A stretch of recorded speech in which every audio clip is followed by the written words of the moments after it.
ও রাতের আকাশ তুমি বলো,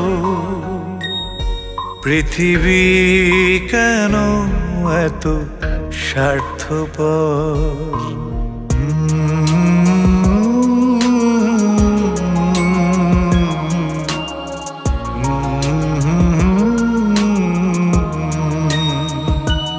ও রাতের আকাশ তুমি বলো, পৃথিবী কেন এত স্বার্থপর?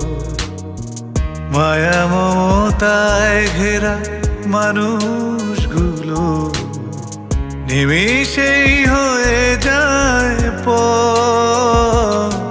ও রাতের আকাশ তুমি বলো, পৃথিবী কেন